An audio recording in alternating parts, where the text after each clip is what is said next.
السلام علیکم ورحمۃ اللہ وبرکاتہ۔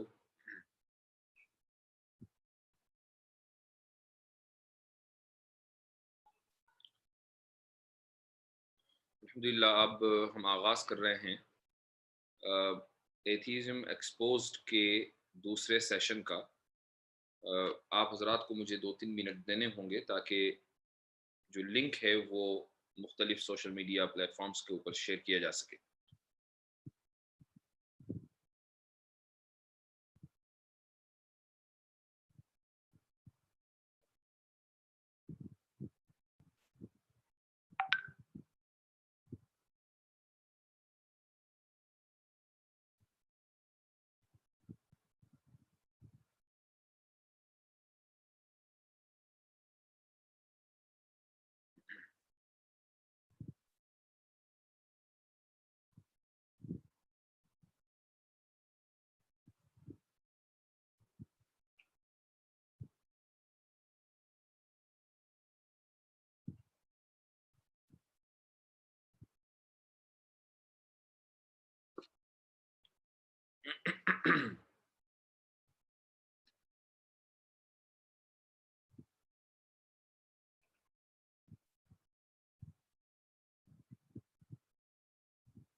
بعض مرتبہ جب نیٹ سلو ہوتا ہے تو ٹائم کافی ضائع ہوتا ہے شروع میں، لیکن انشاءاللہ چند لمحات میں آج کے سیشن کا آغاز کرتے ہیں۔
ہم نے پہلے سیشن میں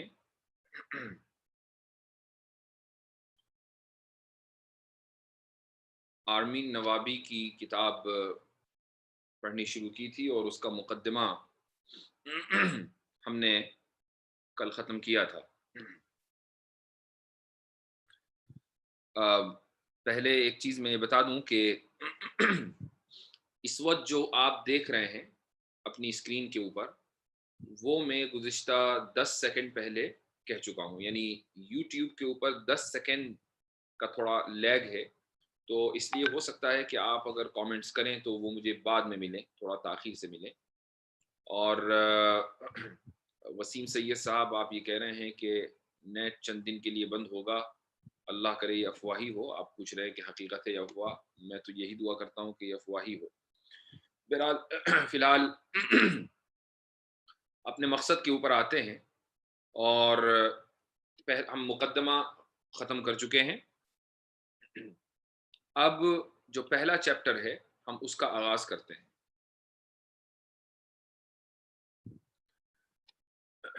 پہلا جو چیپٹر ہے اس کا عنوان ہے science can't explain the complexity and order of life, God must have designed it to be this way. یہ دراصل آرمین نوابی یعنی جو ملحد ہے، جو مصنف ہے اس کتاب کا، یہ اس کے علم کے مطابق، اس کے نظریے کے مطابق اہل مذہب کی یہ دلیل ہے۔ دلیل یہ ہے کہ چونکہ سائنس زندگی کی پیچیدگی کو بیان نہیں کر سکتی، اس کا مطلب یہ ہے کہ یقیناً خدا نے اس زندگی کو ڈیزائن کیا ہوگا، بنایا ہوگا، لہٰذا خدا موجود ہے۔ یہ اہل اسلام یا اہل مذہب کی طرف سے ایک دلیل دی گئی ہے۔ یہ الگ بات ہے کہ یہ ہماری دلیل ہے یا نہیں ہے، یہ ایک الگ مسئلہ ہے۔ لیکن جیسا کہ میں نے بتایا تھا پچھلے سیشن میں کہ آگے آنے والے 20 چیپٹرز میں ہر چیپٹر کے اندر وہ اپنی معلومات کے مطابق اہل مذہب کی طرف سے ایک دلیل دے گا اور اس کے بعد پھر اس دلیل کا رد کرے گا۔ ہمارا کام یہ ہے کہ ہم اس دلیل کو سمجھیں، اس کے رد کو سمجھیں، اور اس کے بعد اس رد کے اوپر اگر ہم کوئی رد کر سکیں، کوئی ریفیوٹیشن کر سکیں، تو ہم اس کا رد کریں۔ تو پہلی دلیل جو اس نے دی ہے اہل اسلام کی طرف سے یا اہل مذہب کی طرف سے، وہ یہ ہے کہ چونکہ سائنس اس زندگی اور نظام کی پیچیدگی کو حل نہیں کر سکتی، تو اس لیے یقیناً اس نظام کو، اس زندگی کو، اس کائنات کو خدا نے بنایا ہوگا۔ اس سے ثابت ہوا کہ خدا موجود ہے۔ یہ اس نے اہل مذہب کی طرف سے ایک دلیل دی ہے، یہی عنوان ہے چیپٹر 1۔ اب اس کے بعد وہ اس دلیل کے اوپر تبصرہ کرتا ہے۔ ہو سکتا ہے کہ آپ کو فونٹ تھوڑا چھوٹا نظر آ رہا ہو، لیکن مجبوری ہے کہ کوئی ایسا سافٹ ویئر مجھے نہیں ملا جس کی وجہ سے میں اس کو بہت زیادہ بڑا کر کے دکھا سکوں، لیکن میں چونکہ اس کے کچھ پیراگراف پڑھوں گا اور اس کا ترجمہ کروں گا، اس سے آپ کو اندازہ ہو جائے گا۔ یہ کہتا ہے کہ arguably the earliest function of religion was to explain natural phenomena that primitive men could not otherwise understand. Lightning storms and volcanoes, for example, are natural forces that were once attributed to deities. Now that scientific progress has made it clear how and why many of these things occur, a god is no longer required to explain them. اس paragraph کا حاصل اور خلاصہ یہ ہے کہ ابتدائی دور میں انسان مختلف جو قدرت کے مظاہر ہوتے تھے، مثال کے طور پر آسمان میں بجلیوں کا چمکنا یا طوفانوں کا آنا یا لاوا کا پہاڑوں سے نکل پڑنا یا سیلاب کا آنا، بہت تیز بارش کا ہو جانا، ان سب چیزوں کو انسان، ان کے پیچھے کیا سائنس ہے اس کو نہیں سمجھ پاتا تھا۔ اس لیے انسان نے ابتدائی دور میں اپنے آغاز میں ان مختلف مظاہر قدرت کو مختلف خداؤں کی طرف منسوب کرنا شروع کیا کہ مثلا بارش بہت تیز ہوتی ہے تو اس کا خدا فلاں ہے، وہ فلاں خدا جو ہے وہ ناراض ہو گیا اس لیے بارش بہت تیز ہو رہی ہے، یا مثلا یعنی جو طوفان آیا ہے تو اس کی وجہ یہ ہے کہ فلاں جو خدا ہے وہ ناراض ہو گیا، لائٹننگ آسمان کے اندر ہو رہی ہے تو اس کی وجہ یہ ہے کہ جو ایک تیسرا خدا ہے وہ ناراض ہو گیا۔ تو مختلف خداؤں کی طرف ان مظاہر قدرت کو، ان چیزوں کو انسان نے منسوب کرنا شروع کیا۔ لیکن اب سائنس نے بتا دیا کہ لائٹننگ کیوں ہوتی ہے، سائنس نے بتا دیا کہ طوفان کیوں آتے ہیں، سائنس نے بتا دیا کہ زلزلے کیوں آتے ہیں، سائنس نے یہ بتا دیا کہ لاوا کیوں پھوٹتا ہے، تو اس لیے اب ان چیزوں کو کسی خدا کی طرف منسوب کرنے کی ضرورت نہیں رہی۔ تو یہ گویا کہ اس مصنف کا اہل اسلام یا اہل مذہب کی دلیل کا رد ہے اس کی طرف سے۔ تو اہل مذہب کی جو دلیل تھی جو اس نے بیان کی وہ یہ کہ چونکہ پورا نظام بہت کمپلیکس اور بہت ہی پیچیدہ ہے، اس کو سمجھا نہیں جا سکتا، لہٰذا یقیناً خدا نے ہی اس کو ڈیزائن کیا ہوگا، بنایا ہوگا، اس لیے خدا موجود ہے۔ اس نے اس کا جواب یہ دیا کہ سائنس نے اب بیان کر دیا کہ یہ نظام پیچیدہ کیوں ہے، اور سائنس نے بیان کر دیا کہ مختلف مظاہر قدرت کیوں وجود میں آتے ہیں، اس لیے اب خدا کے وجود کی کوئی ضرورت نہیں ہے۔ میں ابھی اس کے اوپر تبصرہ چند لمحات کے بعد کروں گا۔ اگلا پیراگراف پڑھتے ہیں۔ یہ کہتا ہے کہ the same is true for many other natural processes, and as the scientific method manages to come up with more models with better explanatory and predictive capabilities for such phenomenon, supernatural explanations prove themselves more inadequate to say the least. یعنی اب چونکہ science نے ان مظاہر قدرت کی زیادہ بہتر تشریح کر دی ہے، لہٰذا ان کو کسی سپر نیچرل پاور، کسی قادر مطلق کی طرف منسوب کرنا اب مناسب نہیں ہے۔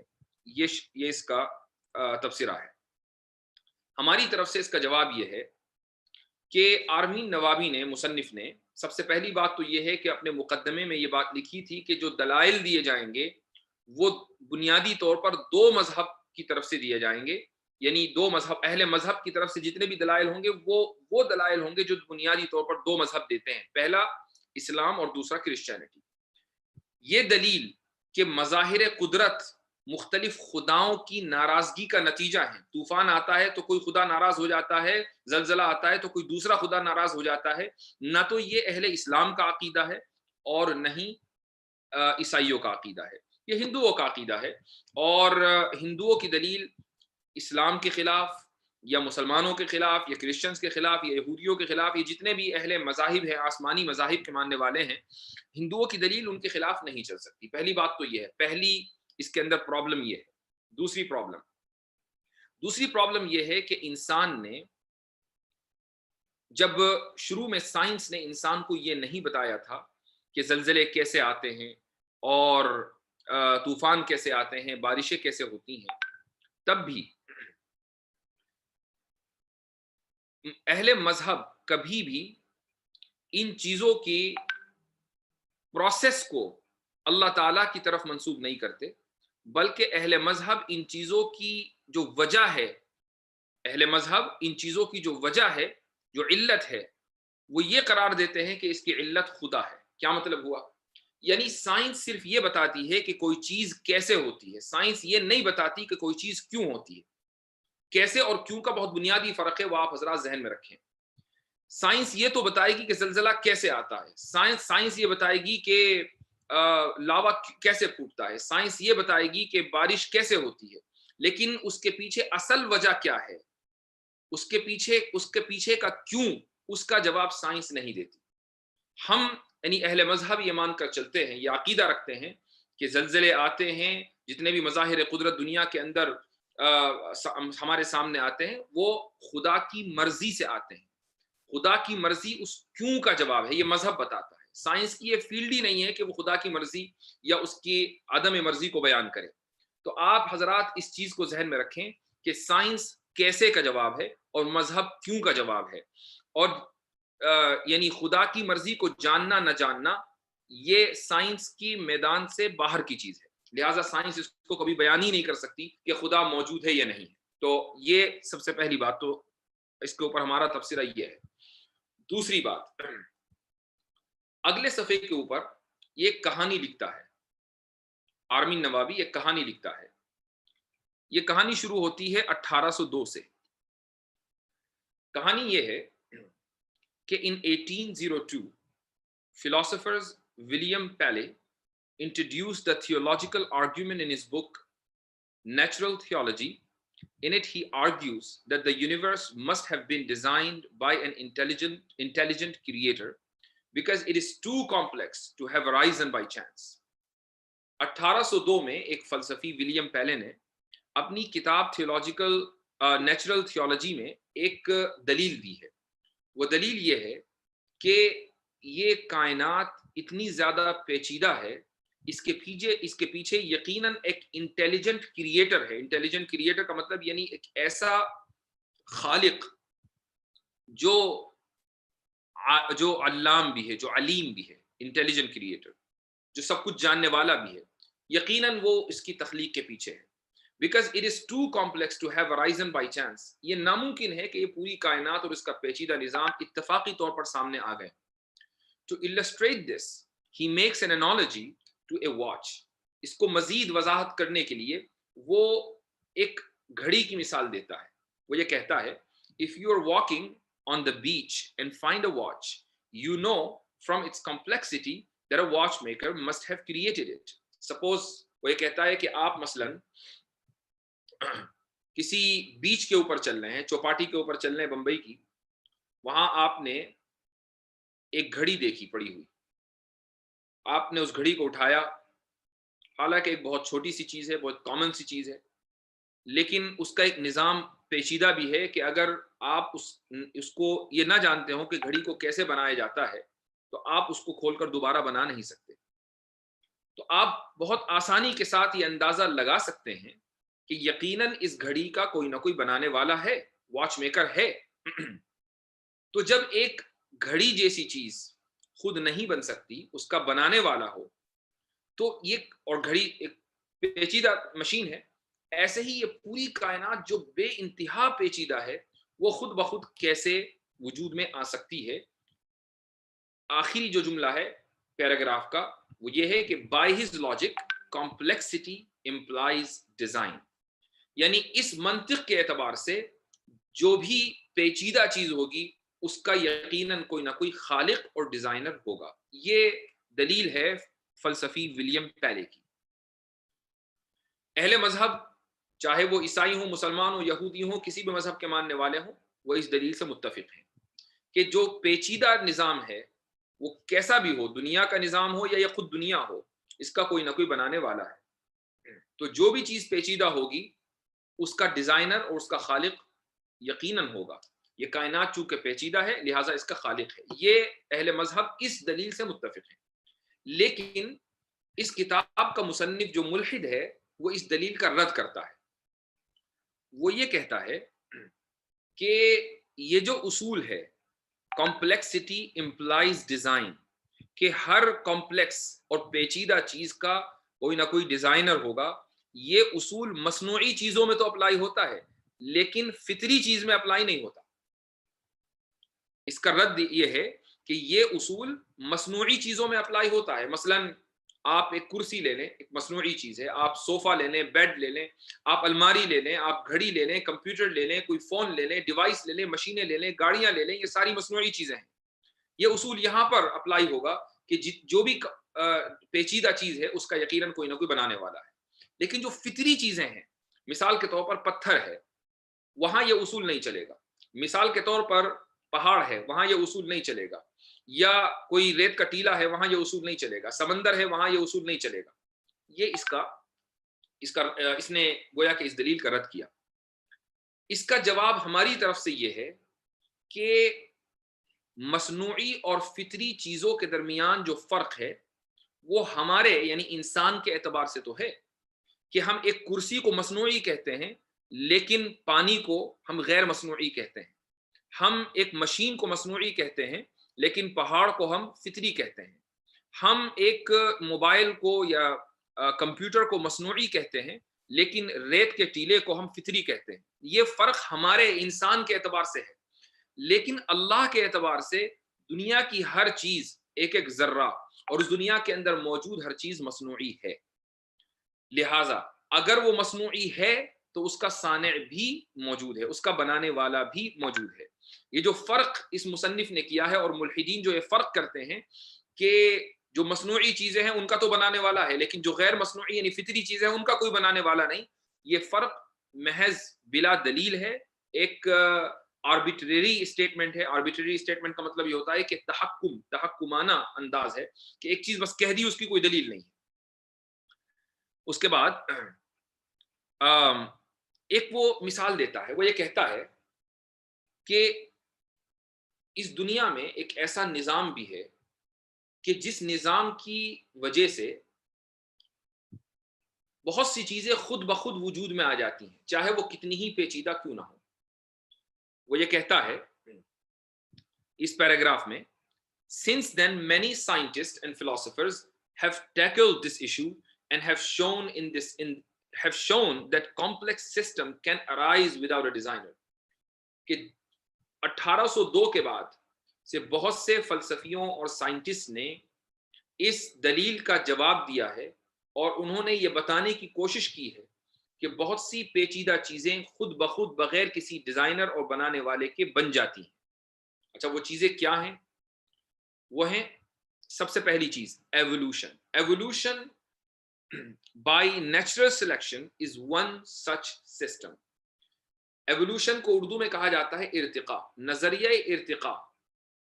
انہی نظاموں میں سے ایک نظام ہے کہ جس کی بنیاد پر مخلوق اپنی تمام تر پیچیدگیوں کے باوجود خود بخود وجود میں آتی ہے۔ کیا مطلب ہوا؟ اس کا مطلب یہ ہوا کہ ملحد یہ کہتے ہیں کہ دنیا میں جتنی بھی مخلوقات ہیں جن کے اندر حیات ہے وہ ساری ارتقاء کے نتیجے میں وجود پذیر ہوئی ہیں، ساری ارتقاء اور ایوولوشن کی بنیاد پر سامنے آئی ہیں. اور ایوولوشن ایک خودکار عمل ہے، یعنی اس کے پیچھے کوئی دماغ نہیں ہے، اس کے پیچھے کوئی صانع نہیں ہے، اس کے پیچھے کوئی بنانے والا اور کوئی ڈیزائنر نہیں ہے، بلکہ ایوولوشن خود بخود ہوتا ہے. لہٰذا یہ کہنا کہ ہر مصنوع کا کوئی نہ کوئی صانع ہے، یہ غلط ہے. اس لیے کہ ایوولوشن نے اس بات کو ثابت کر دیا کہ انسان ہو یا بندر ہو یا چمپینزی ہو یا مچھلیاں ہوں سمندر کی، یا کوئی بھی جانور ہو، کوئی بھی ایسی چیز کے جس کے اندر روح ہے، وہ اسی ارتقاء کے نتیجے میں خود بخود وجود میں آئی ہے. لہٰذا یہ کہنا کہ ہر مصنوع کا کوئی نہ کوئی صانع ہوگا، یہ غلط ہے. یہ اس شخص کی دراصل دلیل ہے. آج کے اس حلقے میں ہم ایوولوشن کے تعلق سے کچھ دیر گفتگو کریں گے. ایوولوشن ایک بہت ہی مشہور نظریہ ہے اور اس کے اوپر تفصیل سے گفتگو کرنا ضروری ہے.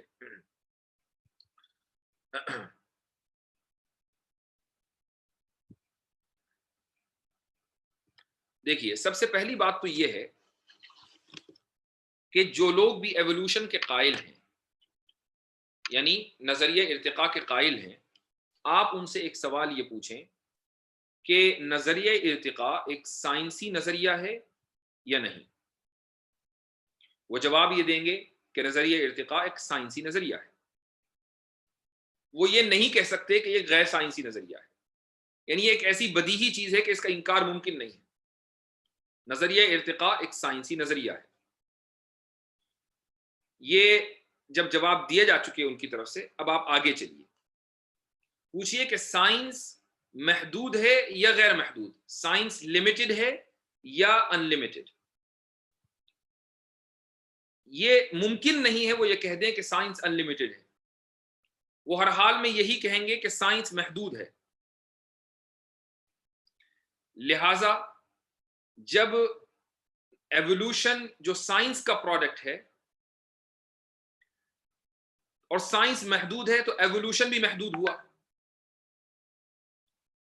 اور جو چیز محدود ہوتی ہے وہ ظنی ہوتی ہے. ظنی کا مطلب یہ ہوتا ہے کہ وہ اسمپشن کی بنیاد پر ہوتی ہے، وہ ڈیفینٹ نہیں ہوتی بلکہ وہ انڈیفینٹ ہوتی ہے.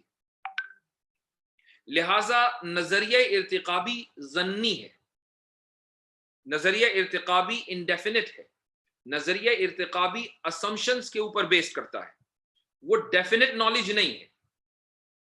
اور جو چیز ڈیفینٹ نالج نہ ہو، جو چیز محض نظریہ ہو، جو چیز اسمپشنز کی بنیاد پر ہو، اس کو ہم کیسے یقین کر لیں؟ یہ آپ ان لوگوں سے سوال کریں جو یہ کہتے ہیں کہ ایوولوشن ایک فیکٹ ہے، ارتقاء ایک فیکٹ ہے. ہماری طرف سے یہ جواب دیا جائے گا کہ ارتقاء سائنسی نظریہ ہے، سائنس محدود ہے، لہٰذا ارتقاء بھی محدود ہے. اور جو چیز محدود ہوتی ہے وہ ظنی ہوتی ہے، لہٰذا ارتقاء بھی ظنی ہے. جو لوگ منطق اور فلسفہ تھوڑا سا پڑھے ہوئے ہیں وہ بہت آسانی کے ساتھ اس دلیل کو سمجھ سکتے ہیں. اب ہمیں سمجھنا یہ ہے، ہمارا یہ دعویٰ کہ سائنس محدود ہے، میں اس کے اوپر چند دلیلیں دیتا ہوں. ان دلیلوں کو ذرا آپ غور سے سنیں.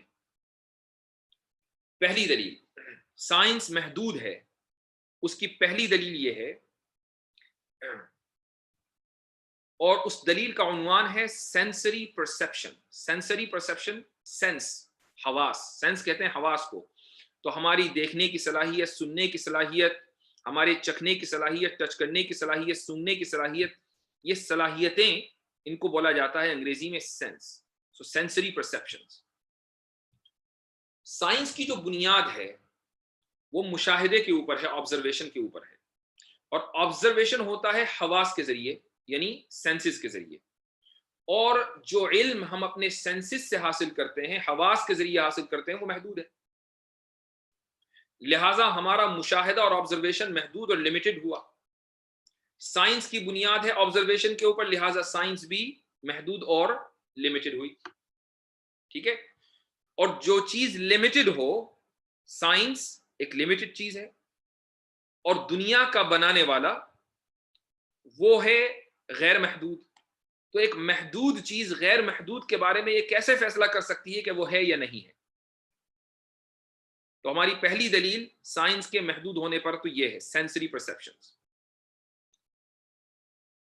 دوسری بات، دوسری دلیل، ایک ٹرمینالوجی ہے، ایک اصطلاح ہے امپیریسزم. امپیریسزم آپ نے شاید ایک لفظ سنا ہو، امپیریکل ڈیٹا. امپیریکل ڈیٹا کا مطلب یہ ہوتا ہے کہ ایسا ڈیٹا کہ جس کی بنیاد مشاہدے کے اوپر مبنی ہو، جس کی بنیاد آبزرویشن کے اوپر مبنی ہو، اس کو امپیریکل ڈیٹا بولتے ہیں. امپیریسزم کا مطلب یہ ہے کہ وہ علم کہ جو حواس کے اوپر مبنی ہو، وہ علم جو عقل کے اوپر مبنی ہو، اس کو ریشنلزم بولا جاتا ہے. اور جو علم حواس کے اوپر مبنی ہو، اس کو امپیریسزم بولا جاتا ہے. آج کی جو سائنس ہے وہ امپیریسسٹ ہے، وہ ریشنلسٹ نہیں ہے. آج کے دور میں سائنس امپیریسسٹ ہے، یعنی مکمل حواس کے اوپر مبنی ہے، وہ ریشنلسٹ نہیں ہے. لیکن اس کے باوجود بہت سی چیزیں ایسی ہیں کہ جو ہمارے حواس سے باہر ہیں، اس کے باوجود سچ ہیں. مثال کے طور پر میتھس 3+3 6، یہ ایک ایسی حقیقت ہے کہ جس کی سچائی کو جاننے کے لیے آپ کو سائنس کا سہارا لینے کی ضرورت نہیں ہے. تو اگر سائنس یہ کہے کہ نہیں وہی چیز درست ہوگی جو سائنس کے مطابق ہو اور سائنس سے ثابت ہو، تو سائنٹسٹ سے یہ سوال کیا جانا چاہیے کہ پھر 3+3 6 یہ درست کیسے ہے، جبکہ اس کو صحیح ماننے کا معیار سائنس نہیں ہے.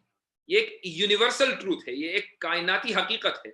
ایک آدمی چاہے سائنس جانتا ہو یا نہ جانتا ہو، وہ اس بات کا قائل ہے کہ 3+3 = 6.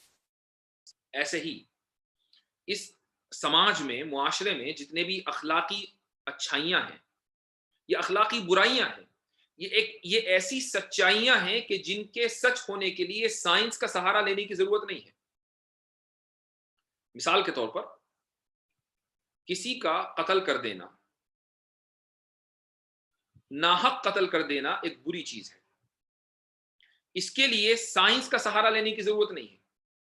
بغیر سائنس کے ہم نے اس سچ کو جانا کہ ناحق کسی کا قتل کرنا بری چیز ہے. ایسے ہی کسی کے اوپر کسی بھوکے کو کھانا کھلا دینا ایک اچھی چیز ہے. یہ ایک ایسا سچ ہے کہ جس کو جاننے کے لیے ہمیں سائنس کے سہارا لینے کی ضرورت نہیں ہے. لہٰذا یہ ثابت ہوا کہ اس دنیا میں بہت سی سچائیاں ایسی ہیں جو سائنس کے حدود اور اس کی لمیٹیشن سے باہر ہیں. جب بہت سی سچائیاں سائنس کی لمیٹیشن سے باہر ہیں تو سائنس محدود ہوئی. اور یہ بھی ثابت ہوا کہ کسی بھی سچائی کے لیے یہ ضروری نہیں ہے کہ وہ سائنس کے معیار پر پورا اترے یا سائنس سے اس کو ثابت کیا جائے. تو خدا کا ہونا یہ بھی ایک ایسی سچائی ہے کہ جس کو سچ ماننے کے لیے سائنس کا سہارا لینے کی ضرورت نہیں ہے. یہ ہماری دوسری دلیل ہے. تیسری دلیل کس بات پر؟ تیسری دلیل اس بات پر کہ سائنس محدود ہے، لمیٹڈ ہے، اور جو چیز لمیٹڈ ہو وہ ان لمیٹڈ کے بارے میں فیصلہ نہیں کر سکتی. تیسری دلیل یہ ہے ٹائم. یعنی آپ اپنے پاسٹ کو دیکھیں، اپنے ماضی کو دیکھیں، سائنس کبھی بھی ماضی کا یا ماضی کے اندر اٹھنے والی سوالوں کا جواب نہیں دے سکتی. سائنس یہ نہیں بتا سکتی کہ کسی بھی چیز کا مبدا اور آغاز کیا ہے. مثال کے طور پر جو لوگ ایوولوشن اور نظریہ ارتقاء کے اوپر بلیو کرتے ہیں، آپ ان سے پوچھئے کہ ارتقاء کا آغاز کیسے ہوا، وہ سارے کہیں گے کہ ارتقاء کا آغاز ایک سنگل سیل سے ہوا ہے. لیکن وہ یہ نہیں بتا سکتے کہ سنگل سیل کہاں سے آیا. سنگل سیل کہاں سے آیا؟ وہ یہ کہتے ہیں کہ ایک سنگل سیل سے اس کا آغاز ہوا، اس کے بعد وہ پلا بڑھا، اس سے ملٹیپل سیلز نکلے، پھر ملٹیپل سیل سے مختلف مخلوقات وجود میں آئیں، ایک مخلوق سے دوسری بنی، دوسری سے تیسری بنی. اس طریقے سے آج پوری دنیا کے اندر اتنی مخلوقات ہیں، اتنے جانور ہیں یا اتنے جاندار ہیں. لیکن وہ یہ کبھی نہیں بتا سکتی، سائنس یہ کبھی نہیں بتا سکتی کہ وہ سنگل سیل کہاں سے آیا. ٹھیک ہے؟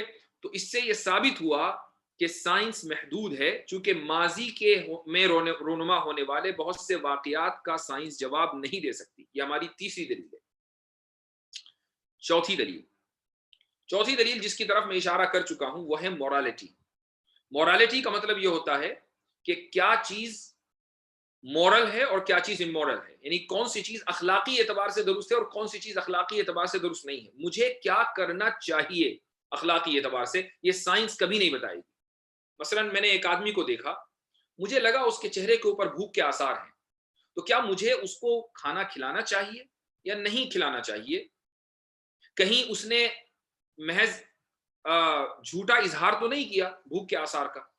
یہ چیز مجھے سائنس کبھی نہیں بتا سکتی کہ مجھے اس شخص کو کھانا کھلانا چاہیے یا نہیں۔ اخلاقی اعتبار سے میرے لیے اس کو کھانا کھلانا مناسب رہے گا یا نہیں رہے گا، یہ سائنس کے اسکوپ سے یا سائنس کے میدان سے باہر کی چیز ہے۔ موریلٹی، یہ چوتھی دلیل ہے جس سے یہ ثابت ہوا کہ سائنس محدود ہے۔ پانچویں دلیل کہ سائنس محدود ہے یہ ہے، جس کو ہم ایک عنوان دیں گے، problem of induction. Problem of induction, induction کسے کہتے ہیں؟ INDUCTION، induction. جو لوگ منطق اور فلسفہ مدرسوں میں پڑھے ہوئے ہیں وہ بہت آسانی کے ساتھ اس کو سمجھ سکتے ہیں، جو نہیں پڑھے ہوئے ہیں انشاءاللہ ان کو بھی سمجھانے کی میں کوشش کروں گا۔ پرابلم آف انڈکشن کا مطلب یہ ہوتا ہے کہ کسی جزئیے سے کلیے کے اوپر استدلال کرنا، یعنی کسی، اب یہ جو جزئی اور کلی کی جو تعریف جانتے ہیں وہ بہت آسانی کے ساتھ اس کو سمجھ گئے ہوں گے، لیکن جن لوگوں کو اس کی ڈیفینیشن نہیں پتا ہے ان کے لیے میں انگلش کی ٹرمینالوجی استعمال کرتا ہوں۔ کسی پرٹیکولر ایونٹ یا انسیڈنٹ سے آپ کسی یونیورسل ٹروتھ کے اوپر استدلال کریں، آرگومنٹیشن کریں، اس کو انڈکٹیو آرگومنٹ کہا جاتا ہے۔ اس کی ایک مثال دیتا ہوں۔ مثلا میں یہ کہوں کہ میں نے دیکھا ہے کہ جب بھی کوئی شخص باکسنگ گلوز پہن کر باکسنگ کرتا ہے تو اس کے ہاتھوں میں چوٹ نہیں لگتی ہے۔ میں نے یہ دیکھا ہے کہ جب بھی کوئی شخص باکسنگ گلوز پہن کر باکسنگ کرتا ہے تو اس کے ہاتھوں میں چوٹ نہیں لگتی ہے۔ یہ ایک جزیہ ہوا، یہ ایک پرٹیکولر انسیڈنٹ ہوا، یا 10-15 پرٹیکولر انسیڈنٹس ہوئے۔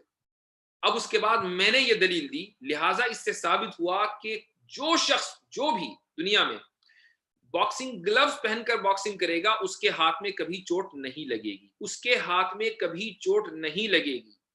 یہ ایک کلیہ ہوا، یہ ایک یونیورسل اسٹیٹمنٹ ہوا، لیکن اس یونیورسل اسٹیٹمنٹ کو ثابت کرنے کے لیے میں نے کچھ پرٹیکولر اسٹیٹمنٹس کا سہارا لیا، اسی کو انڈکٹیو آرگومنٹ کہا جاتا ہے۔ مکمل سائنس انڈکٹیو آرگومنٹس کے اوپر ڈیپینڈ کرتی ہے، جبکہ جو درست آرگومنٹ ہے وہ ہے ڈیڈکٹیو آرگومنٹ۔ ڈیڈکٹیو آرگومنٹ کا مطلب کیا ہے؟ ایک کلیے سے جزئیے کے اوپر استدلال کرنا، یعنی ایک یونیورسل ٹروتھ سے یا ایک یونیورسل قضیے سے، ایک یونیورسل اسٹیٹمنٹ سے آپ ایک پرٹیکولر اور ایک جزئیے کے اوپر استدلال کریں۔ اس کی بھی مثال دیتا ہوں، اس سے آپ کو واضح طور پر سمجھ میں آ جائے گا۔ مثلا ہم یہ کہیں کہ تمام مرد دنیا کے فنا ہونے والے ہیں، تمام مرد ایک دن ان کو موت آئے گی، تمام مرد مرنے والے ہیں، یہ ایک کلیہ ہے، یہ ایک یونیورسل اسٹیٹمنٹ ہے، ٹھیک ہے۔ اب اس کے بعد اگلا اسٹیٹمنٹ آتا ہے، زید ایک مرد ہے لہذا زید بھی مرنے والا ہے۔ یہ جو ہم نے استدلال کیا ہے یہ ایک یونیورسل اسٹیٹمنٹ سے ایک پرٹیکولر اسٹیٹمنٹ کے اوپر استدلال کیا، اسی کو ہم ڈیڈکٹیو آرگومنٹ کہتے ہیں۔ سائنس انڈکٹیو آرگومنٹ کے اوپر بلیو کرتی ہے، ڈیڈکٹیو آرگومنٹ کے اوپر بلیو نہیں کرتی۔ مذہب ڈیڈکٹیو آرگومنٹ پیش کرتا ہے، اور جو ڈیڈکٹیو آرگومنٹ ہے یعنی کلیے سے جزئیے کے اوپر استدلال کرنا، یونیورسل اسٹیٹمنٹ سے ایک پرٹیکولر اسٹیٹمنٹ ثابت کرنا، اگر وہ یونیورسل اسٹیٹمنٹ سچا ہے تو یہ نتیجہ ہمیشہ صحیح نکلے گا، لیکن انڈکٹیو آرگومنٹ ضروری نہیں کہ ہمیشہ سچ ہو۔ مثال کے طور پر اگر میں یہ کہوں کہ میں نے 10 لوگوں کو دیکھا کہ جب وہ باکسنگ گلوز پہن کر باکسنگ کر رہے تھے تو ان کو چوٹ نہیں لگی، لہٰذا اس دنیا میں جو بھی باکسنگ گلوز پہن کر باکسنگ کرے گا اس کو کبھی بھی چوٹ نہیں لگے گی، یہ جملہ 100% صحیح ہو یہ ضروری نہیں ہے۔ ایسا ہو سکتا ہے کہ کوئی آدمی باکسنگ گلوز پہن کر باکسنگ کرے، اس کے باوجود بھی اس کے ہاتھوں میں چوٹ لگ جائے۔ سائنس کی بنیاد انڈکٹیو آرگومنٹ کے اوپر ہے، اور انڈکٹیو آرگومنٹ محدود ہوتا ہے، انڈکٹیو آرگیومنٹ ظنی ہوتا ہے، انڈکٹیو آرگیومنٹ ہمیشہ یقینی نہیں ہوتا، 100% ٹروتھ نہیں ہوتا. لہٰذا سائنس بھی 100% ٹروتھ نہیں ہے، سائنس بھی 100% سائنس بھی محدود ہے، لمیٹڈ ہے، انلمیٹڈ نہیں. جب یہ ثابت ہو گیا تو اب ہمارا جو کیس ہے وہ بھی ثابت ہو گیا، وہ یہ کہ ایوولوشن ایک سائنسی نظریہ ہے اور سائنس محدود ہے. سائنس یقینی علم کا نام نہیں ہے، ڈیفینٹ نالج کا نام نہیں ہے. لہٰذا نظریہ ارتقاء یعنی ایوولوشن بھی ڈیفینٹ نالج کے اوپر بیس نہیں کرتا ہے، وہ بھی ڈیفینٹ نہیں ہے، وہ بھی قطعی نہیں ہے. اور جو چیز قطعی نہ ہو اس کو ماننے کے اوپر اصرار کرنا یہ غلط ہے.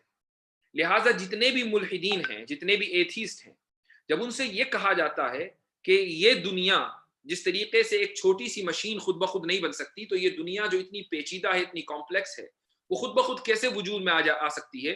انسان جو اتنا کمپلیکس ہے وہ خود بخود کیسے وجود میں آ سکتا ہے؟ تو وہ اصرار کرتے ہیں کہ نہیں، ایوولوشن کو مانو، ایوولوشن درست ہے. ہم نے جو اس کا جواب دیا ہے، کوئی اس کا جواب دے دے. یہ سارے دلائل ہم نے دے دیے ہیں.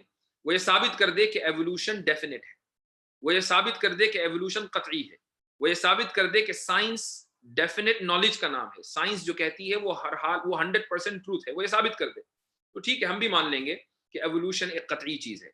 تو یہ ہمارے دلائل ہیں اس ملحد اور ان دنیا کے ان تمام ملحدین کے خلاف جو یہ سمجھتے ہیں کہ ایوولوشن ایک ڈیفینٹ پروسیس ہے. یاد رکھیے کہ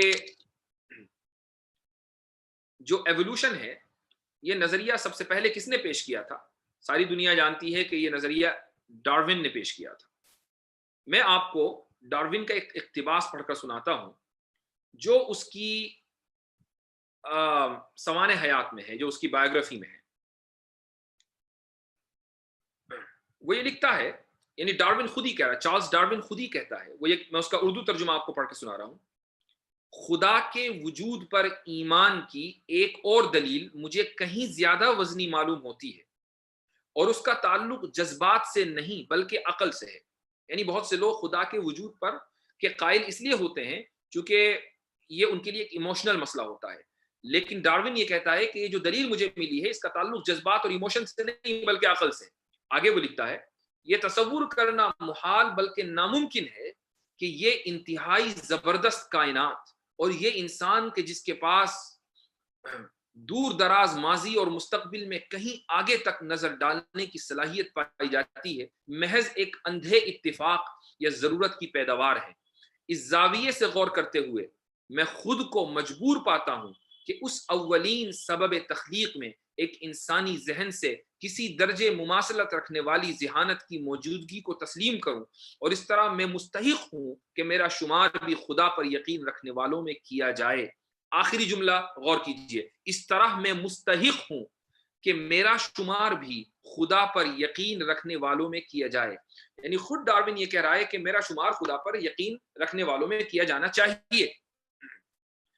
تو ڈارون تو اس بات کا قائل ہو کہ خدا موجود ہے اور ڈارون کے چیلے اس بات کے قائل ہو کہ خدا موجود نہیں ہے، اسی کی تھیوری کو بنیاد بنا کر.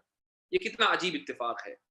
تو یہ جو پورا چیپٹر تھا جس کا اسکرین شاٹ آپ کے سامنے ابھی اسکرین پر تھا، وہ دراصل ایوولوشن کے متعلق تھا. آج کی اس بحث کا خلاصہ یہ نکلا کہ کتاب کے مصنف آرمین نوابی نے یہ دعویٰ کیا کہ اہل مذہب کا یہ ماننا کہ جو چیز بھی پیچیدہ ہوگی اس کا صانع ہوگا یہ غلط ہے، اس لیے کہ نظریہ ارتقاء نے، یہ ایوولوشن کی تھیوری نے یہ ثابت کر دیا ہے کہ بغیر صانع اور بغیر بنانے والے کی بھی چیزیں بن جایا کرتی ہیں. ہم نے اس کا جواب دیا کہ نظریہ ارتقاء کوئی قطعی چیز نہیں ہے، کوئی ڈیفینٹ چیز نہیں ہے، بلکہ ایک ضنی اور انڈیفینٹ چیز ہے، ایک تصور ہے، ایک امیجنری چیز ہے. اور جو چیز امیجنری ہو، جو چیز تصوراتی ہو، جو چیز ضنی ہو، اس کو بنیاد بنا کر کسی کے اوپر تھوپا نہیں جا سکتا. یہ چیز کیوں امیجنری ہے اس کے ہم نے 5-6 دلائل دیے ہیں. آپ اس ویڈیو کو اگر دوبارہ دیکھیں گے تو وہ دلائل آپ کو بآسانی سمجھ میں آ سکیں گے. تو آج کے درس کا یہی حاصل ہے. انشاءاللہ پھر ہم کل کی کلاس میں اسی وقت اگلا چیپٹر یعنی سیکنڈ چیپٹر پڑھیں گے اور اس میں اس بات کو دیکھیں گے کہ اس کے مزید دلائل کیا ہیں اور ان کا رد کیسے کیا جا سکتا ہے. اچھا، کچھ لوگ کامنٹس میں دیکھ رہا ہوں بیچارے نان مسلمز آ گئے ہیں. سب سے پہلے بلکہ اچھا ہے کہ وہ یہاں آئیں اور وہ یہ جاننے کی کوشش کریں کہ مسلمان یا اہل اسلام کی ان کے عقائد کیا ہیں. میں ان سے ایک گزارش کروں گا، میں ان سے ایک ریکویسٹ کروں گا، وہ یہ کہ آپ لوگ اس تعصب سے اور اس بائسنس سے باہر نکلیے اور بہت ہی ٹھنڈے دل سے کسی بھی مذہب کے بارے میں غور کیجیے. آن لائن جو بہت سی انفارمیشن مل جاتی ہیں، آپ ان سے اپنے آپ کو نکالیے، قرآن کریم کو ڈائریکٹ پڑھیے. پھر اگر کوئی آپ کو آبجیکشن لگتا ہے تو یقیناً آپ وہ آبجیکشن کیجیے. ہم یہاں آبجیکشنز کا جواب دینے کے لیے، پرابلمز کو سالو کرنے کے لیے، کنفیوژن کو دور کرنے ہی کے لیے بیٹھے ہوئے ہیں. لیکن کامنٹس میں آ کر گالی دینا تو آپ کی جہالت کی دلیل ہے. ہمیں لگتا ہے کہ اس دنیا میں اب سویلائزڈ لوگوں کو سامنے آنا چاہیے اور جو لوگ سویلائز نہ ہوں وہ خاموش رہیں. تو آپ اگر گالیاں دیں گے کامنٹس کے اندر تو اس سے پتہ چلے گا کہ آپ انسویلائزڈ ہیں. اس سے ہماری صحت کے اوپر کوئی فرق نہیں پڑتا، اس سے ہمارے کاز کے اوپر کوئی فرق نہیں پڑتا. بہرحال اگر آپ میری جو بات سن رہے ہیں آپ اس وقت، وہ میں 10 سیکنڈ پہلے کہہ چکا ہوں چونکہ اس ویڈیو میں لیگ ہے. اگر آپ کا کوئی کوئک کویشچن ہو تو آپ فوری طور پر کامنٹ میں لکھ سکتے ہیں. انشاءاللہ میں اس کا جواب دینے کی کوشش کروں گا. تو اتنے آپ اس کو لکھیں. بہت سارے کامنٹس آئے ہیں، میں کامنٹس نہیں پڑھ پا رہا تھا لیکچر کے دوران. ایک چیز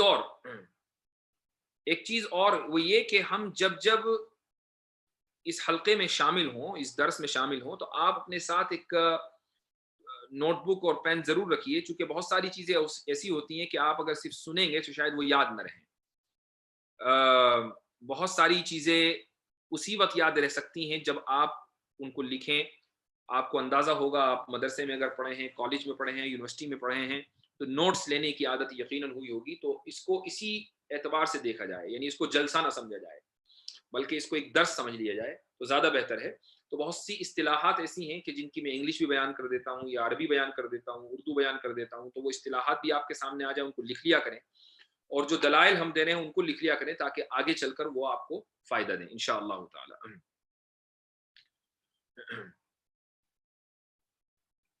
جمعہ کے متعلق بہت ساری ایک صاحب جمعہ کے متعلق لکھ رہے ہیں. دیکھیے، جمعہ کے متعلق اتنی ساری ویڈیوز آ چکی ہیں اور آڈیوز آ چکی ہیں، مزید کچھ کہنے کی گنجائش ہی نہیں ہے. جمعہ اپنے گھر میں پڑھیے. اگر آپ کے پاس آپ گھر میں 4-5 لوگ ہیں اور اگر اتنے نہیں ہیں تو ظہر پڑھ لیجئے، کوئی اس میں حرج نہیں ہے. مسجدوں میں مت جائیے. کرونا وائرس اس وقت اس کی یہ وبا پوری دنیا کے اندر عام ہے، لہٰذا جو حکومت کی گورنمنٹ کی جو گائیڈ لائنز ہیں ان کو فالو کرنا ہر شخص کے لیے ضروری ہے. اور یہ بھی اسلام کا حصہ ہے کہ لا آف دا لینڈ کو فالو کیا جائے. اس لیے بہتر ہے کہ اپنے گھروں میں رہیں، اپنی زندگی کی بھی حفاظت کریں، دوسروں کی زندگی کی بھی حفاظت کریں.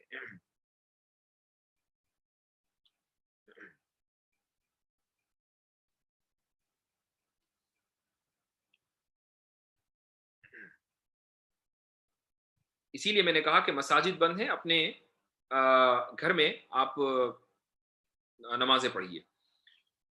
اچھا، یہ جو میں نے دلیل دی ہے ڈارون کا جو میں نے اقتباس پڑھا ہے، یہ ان کی سوانح ڈارون کی سوانح میں موجود ہے اور یہ آپ کو آن لائن مل جائے گا. میں اس کا آپ کو لنک کامنٹ کے اندر پیسٹ کر رہا ہوں. آپ کو آسانی کے ساتھ اس لنک پر جا کر وہ اقتباس مل جائے گا. یہ اردو میں ہے.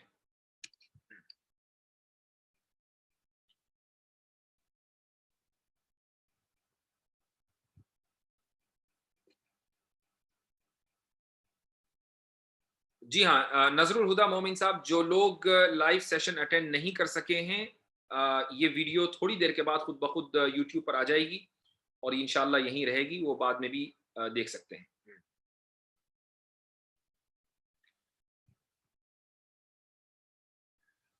ہم حوادثات عالم کو اللہ کی طرف نہیں بلکہ خدا کی طرف منسوب کرتے ہیں. نہیں، ایسا میں نے نہیں کہا. ہو سکتا اگر میری زبان سے اس طرح کے الفاظ نکلے ہوں تو اس کو میں واپس لیتا ہوں. خدا اور اللہ دونوں دراصل دو الگ الگ ایک ہی حقیقت کی دو الگ الگ تعبیر ہیں. ہم تمام حوادثات کو اللہ کی طرف اس حیثیت سے منسوب کرتے ہیں کہ اللہ ان حوادثات کی پہلی علت اور پہلا سبب ہے، پہلا کاز ہے. یعنی اللہ کی مرضی ہی کی وجہ سے وہ دنیا کے جتنے بھی حوادثات ہیں وہ ہوتے ہیں. لیکن وہ کیسے ہوتے ہیں یہ سائنس بتاتی ہے. کیوں ہوتے ہیں یہ مذہب بتاتا ہے، سائنس یہ بتاتی ہے کہ وہ کیسے ہوتے ہیں. میں ایک جو میں نے ابھی لنک پوسٹ کیا ہے اس پر آپ کو ایک جملہ ملے گا. وہ یہ ہے کہ سائنٹسٹ خود ایک حقیقت کو تسلیم کرتے ہیں. وہ یہ کہتے ہیں کہ سائنس کا جو موضوع ہے، جو سبجیکٹ میٹر ہے، کہ زندگی کے چلتے ہوئے سلسلے میں اسباب و علل سے متعلق مسائل سے بحث کرنا، نہ کہ اولین سبب کا تعین کرنا، یہ سائنس کا موضوع ہے. یہ اردو بڑی گاڑھی میں نے بول دی ہے، اس کی میں وضاحت کر دیتا ہوں. وہ یہ کہ سائنس کا جو سبجیکٹ میٹر ہے وہ یہ ہے کہ یہ جو دنیا اس وقت چل رہی ہے، اس وقت رواں دواں ہے، اس میں اسباب و علل کیا ہیں. یعنی کوئی چیز کیوں ہو رہی ہے. مثلا اس وقت جو بارش ہو رہی ہے وہ کیسے ہوتی ہے، زلزلہ کیسے آتا ہے، والکینو کیسے پھوٹتا ہے. اس کا جو اولین سبب ہے، یعنی ان تمام چیزوں کے پیچھے کیا کوئی خالق ہے یا یہ چیزیں خود بخود وجود میں آ گئیں، سائنس کا یہ موضوع نہیں ہے. میں دوبارہ ان الفاظ کو پڑھتا ہوں. زندگی کے چلتے ہوئے سلسلے میں اسباب و علل سے متعلق مسائل سائنس کا موضوع ہے، نہ کہ اولین سبب کا تعین کرنا. یہ جملہ بھی اس پر جو میں نے لنک دیا ہے اس پر آپ کو مل جائے گا. یہ بہت اہم جملہ ہے اور اسی کو مختصر الفاظ میں آپ یاد رکھ سکتے ہیں کہ سائنس کا موضوع ہے کسی چیز کے کیسے کو بیان کرنا، اور مذہب کا موضوع ہے کسی چیز کے کیوں کو بیان کرنا.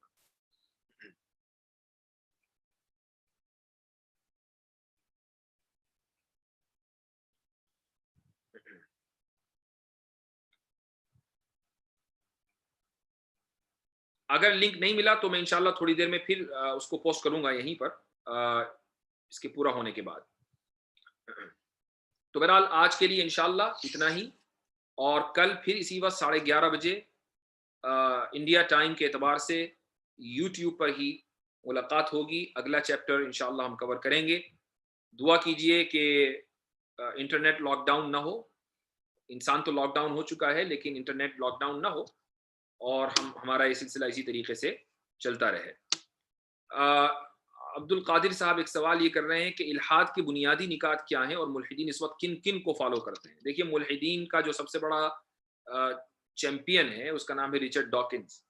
تو سارے ملحدین اسی کو فالو کرتے ہیں، اسی کی کتاب پڑھ پڑھ کر جو ہے کاپی پیسٹ کرتے رہتے ہیں. انشاءاللہ اس کا بھی ایک دن پوسٹ مارٹم کریں گے. لیکن ان کے جو بنیادی نکات ہیں، دراصل ہم انہی کو ذکر کرنے کے لیے یہ سیشنز کر رہے ہیں. یعنی اگر آپ یہ سارے سیشنز دیکھ لیں گے اور ان کو سمجھ لیں گے تو آپ کو پتہ چل جائے گا کہ الحاد کے بنیادی نکات کیا کیا ہیں، کن کن چیزوں کے اوپر الحاد کھڑا ہے. اور اس کا جو سب سے بنیادی جو نظریہ ہے وہ ایوولوشن ہے. ایوولوشن الحاد کا، ایتھیزم کا سب سے بنیادی نظریہ ہے.